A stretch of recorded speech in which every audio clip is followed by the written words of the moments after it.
My guest today is Valda Ford. Valda is very active in women's health and sexual literacy. Those are her main topics within the sphere of diversity, vulnerability, and inclusion. Losing a brother to HIV compelled her to specialize in building sexually healthy societies all over the world. And as a public health expert and sex educator, she leads thought provoking, engaging, and frank exchanges with audiences across the lifespan and across cultures in 45 countries. She successfully opened and run 4 entrepreneurial ventures and started her career as a registered nurse and has taught at 4 universities and provided health leadership in places as varied as refugee camps, corporate offices, and through her own well attended seminars and retreats. She has over 270,000 followers on her Facebook page, Sex is Not for Sissies, where she says that cowardice and sex make a deadly combination.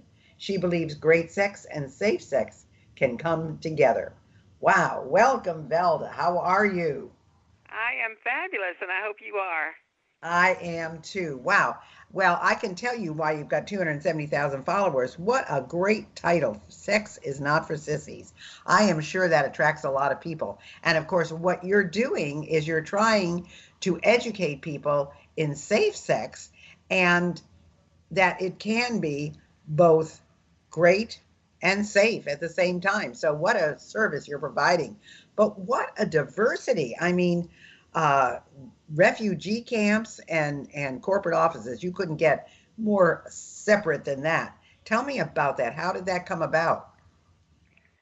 Actually, I've been doing a lot of work over my lifetime trying to decrease vulnerability. And that can be whether it's in the workplace, if you're the only woman working in, say, an engineering firm or the first police officer or firefighter, or if you're a person who is coming to the United States. And when you get here, people treat you like, why are they acting this way? Or perhaps the new refugee is saying, why do people in the United States treat me this way? It was my goal to find out what is at the root of the way people are treated and how can we have better communication, better conversations in order to make sure that every person gets what they need. So that could be in the workplace or in the bedroom. It just depends. It's all about great communication. Wow, that's interesting. I mean, it's a great philosophy to have. So, what brought you into the field of sexuality? Was it your brother or was it your health education? What was it? As a registered nurse, I've had people come up to me all the time and ask me a number of questions, and I've always prided myself on the fact that I am willing to answer any question as completely as possible and that I am able to tailor it to the level of the person who needs the information. Now, what happened as far as sex was concerned is I was working in a city where there happened to be a really bad set of statistics regarding sexually transmitted diseases and also teen pregnancy. At that point, I was asked to be the one to come to have the difficult conversation in order to change the culture about sexuality and getting more sex education in schools. So I did the work to become an expert in that area over and above what I learned in nursing.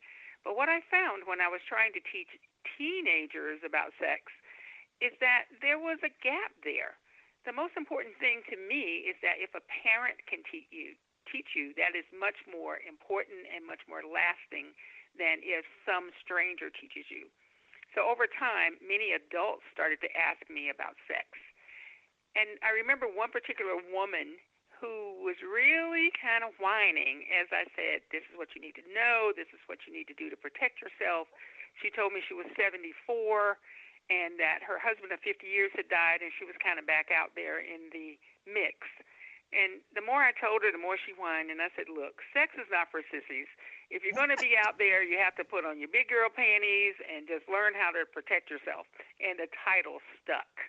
So that is how I moved from being a registered nurse interested in vulnerability to taking on the difficult topic of sex and sex education and the lack of it, and then moving into the adult sphere because that is my sweet spot. I love to talk to grown people. So if they're comfortable, they can talk to their own children and grandchildren.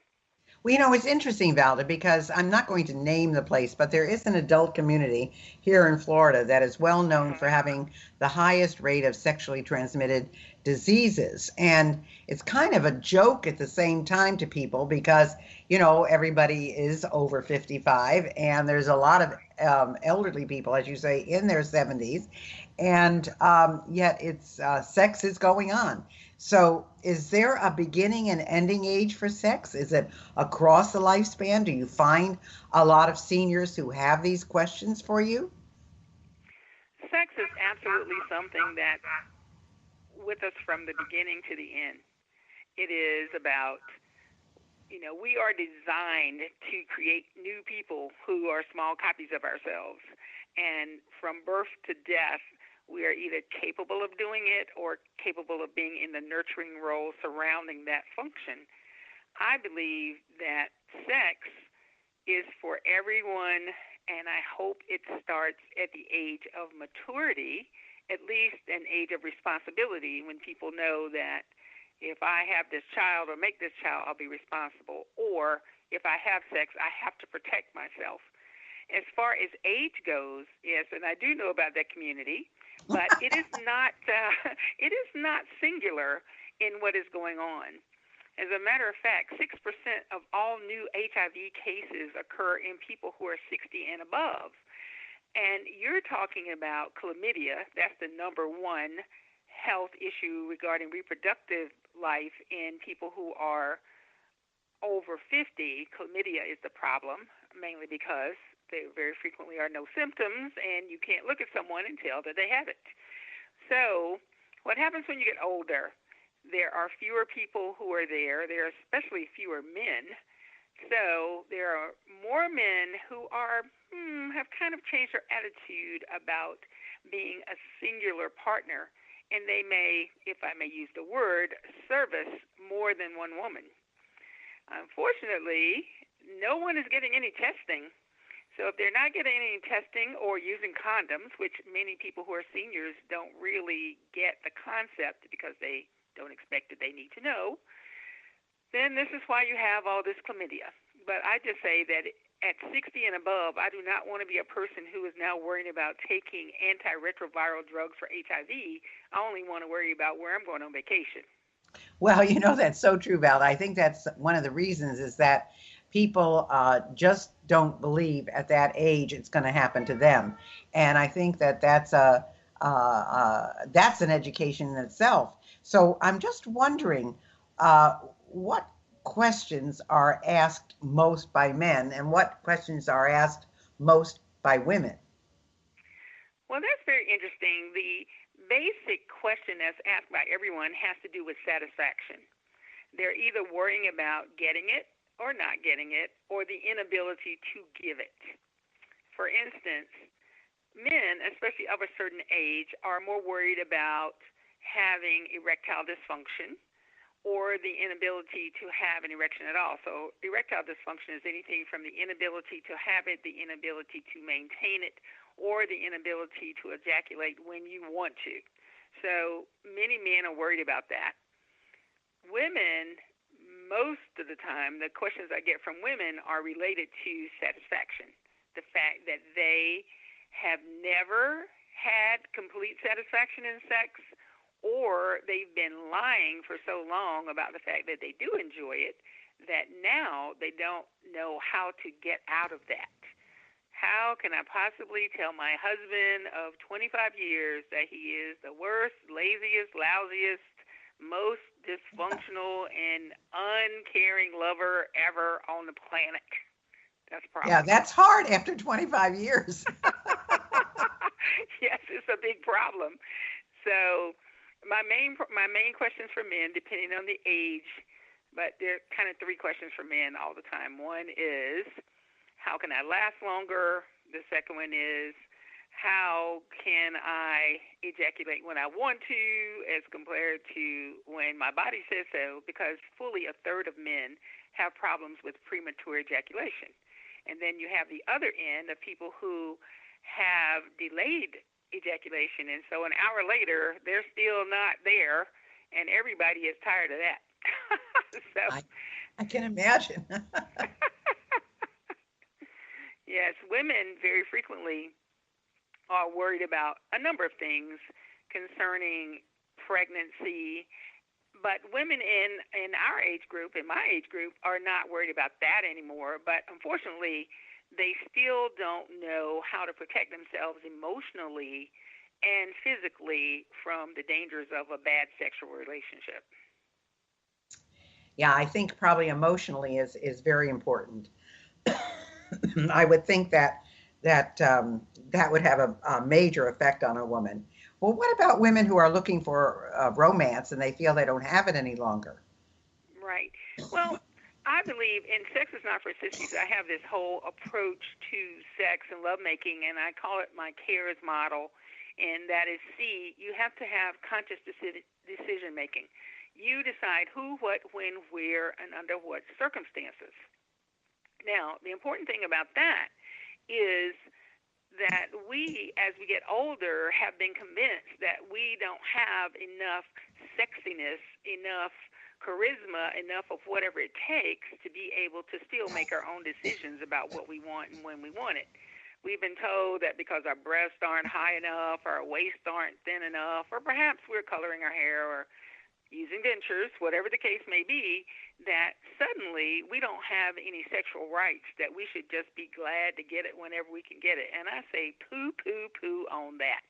That's ridiculous. Nobody is telling me what I need to accept. I'm taking what I want or nothing at all. There are plenty of ways to take care of yourself with no one if you have to just accept what you can get.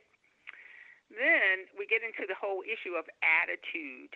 If you're a woman who's of a certain age, let's say 50 or above, and specifically 60 or above, many women from that era were never taught anything about sex, or were they believed that they should only have one partner, and maybe they only ever had one partner. So if that person is no longer in their lives, if they've left, if they're died, if they're ill and have a disability that will not allow them to be intimate, then we sometimes have to change our attitudes about sex and our need to protect ourselves. That's a big, big problem for women over 50, not feeling like they have the right to demand protection, which includes testing. And then we get to the big deal, which is anatomy. You know, a lot of women have never looked down there. Oh my God, let me not look down there. I don't know what they think, that some creature's going to jump out and grab them, but there are many, many women who have never looked at their vulva. They have never looked between their legs. And I guess they were taught that it was bad or only terrible women would do it.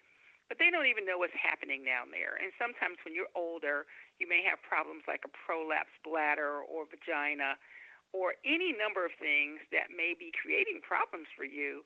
And if you don't look, you don't even know what's going on. Interesting. Well, there's certainly a lot of information here that you're giving us, Valda. I mean, and I do agree that there are probably I think in one way our youngsters today have a healthier attitude towards sex, even though it's not as containing as it was when at least when I was young. You know, when everything was poo-pooed and nothing was accepted.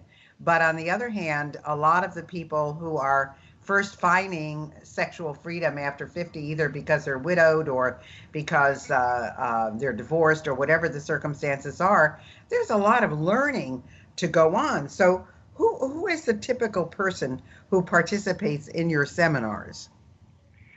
Oh, I have the full range of people in my seminars. It may be people who are 18 and their parents are bringing them to make sure that they get the talk from an expert. It could be people who are, my sweet spot audience is probably between 45, let's say 35 and 65, because by that time There are people who know who they are, what they want, how to get what they want many times, and they want to know how to make it better. They have the mechanics in place, but they want to know how to make it better.